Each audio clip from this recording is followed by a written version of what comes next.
rise on the seventh, beginning all things in the name of Allah.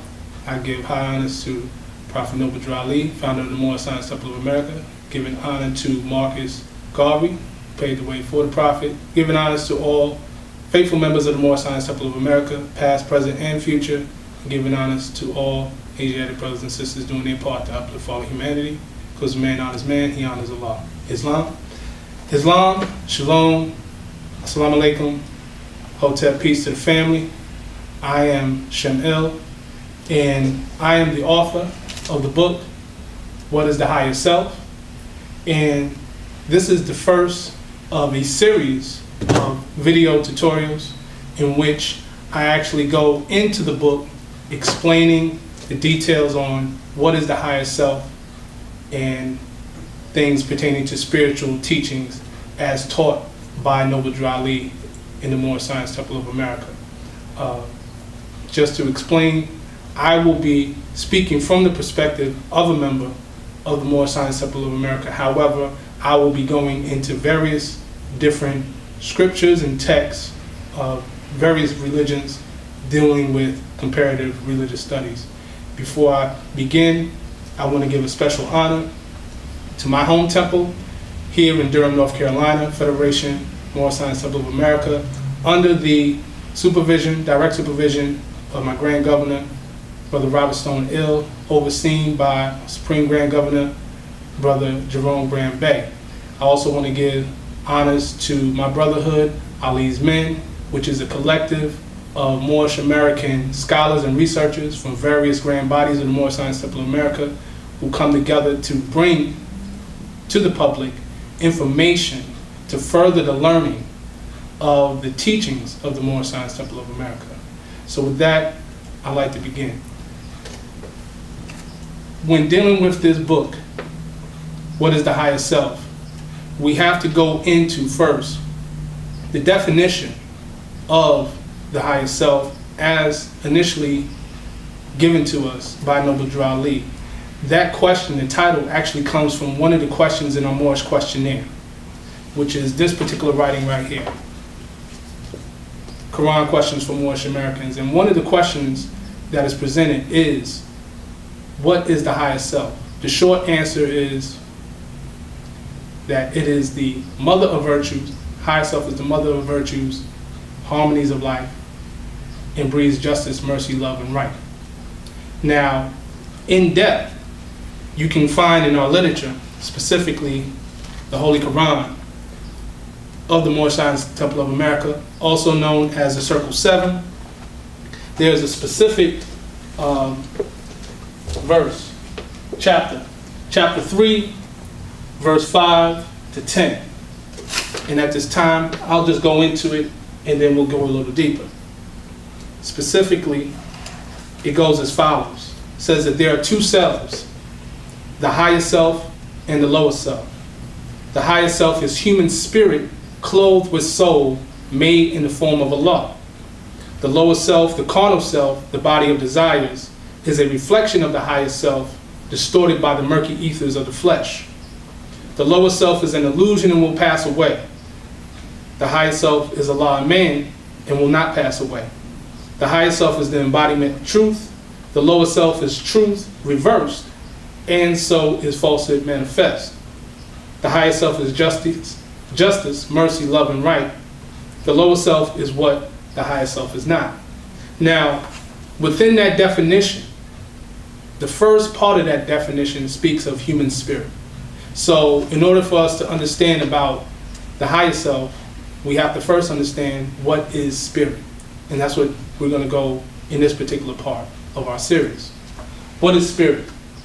Spirit comes, the etymology of spirit comes from the Latin word spiritus, meaning to breathe.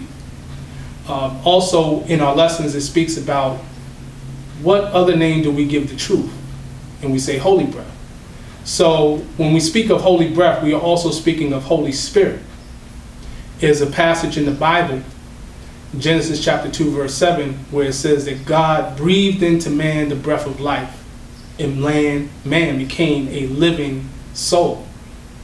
Well, so we find that the breath is the animating spirit, that animating force, that vitality that's within all of us. Now, there's spirit in animals, plants, and all other life. However, human spirit is distinct. So we're going to get into that.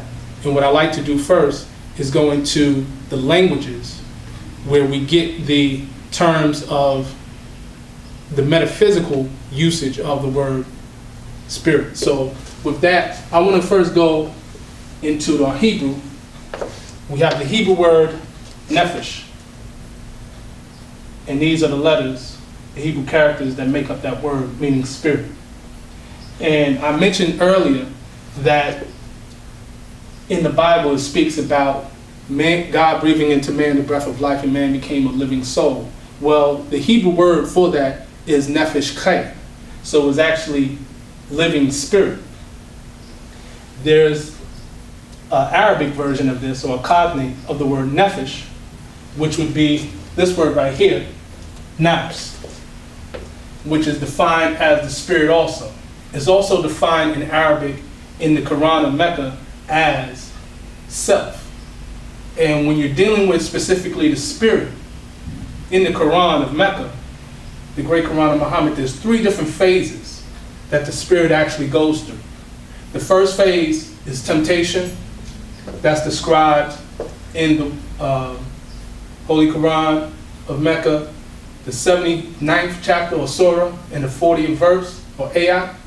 Phase 2 would be self-reproach. That's in the 75th chapter or surah, the 2nd ayah or verse. And phase 3 would be tranquility, talking about the spirit being at rest. And that would be in the 89th chapter or surah, and the 27th ayah or verse. Now, these 3 phases that is described about the self, the true self, going through these phases, directly correlates with our Moorish Holy Quran, chapter 1. And I like to read part of that specifically when we speak of that. And that would be the following.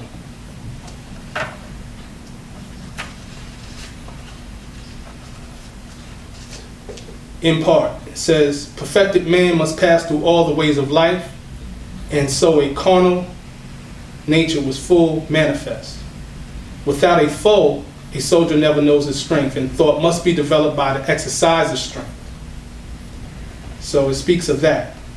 And in close, in that same chapter, it says, man cannot die. The spirit man is one with Allah, and while Allah lives, man cannot die. When man has conquered every foe upon the plane of soul, the seed will have full opened out, will have unfolded in the holy breath. The garb of soul will then have served its purpose well, and man will need it nevermore. And it will pass and be no more, and man will then retain unto the blessedness of perfectedness and be at one with Allah. So we find the same 3 stages mentioned in the Quran of Mecca, talking about the inner self, the spirit, human spirit, connecting with our Holy Quran of the Moorish Science Temple of America. So this is just a brief excerpt or explanation of just a part of this book, What is the Higher Self? And this concludes this episode. And so with that, I say peace.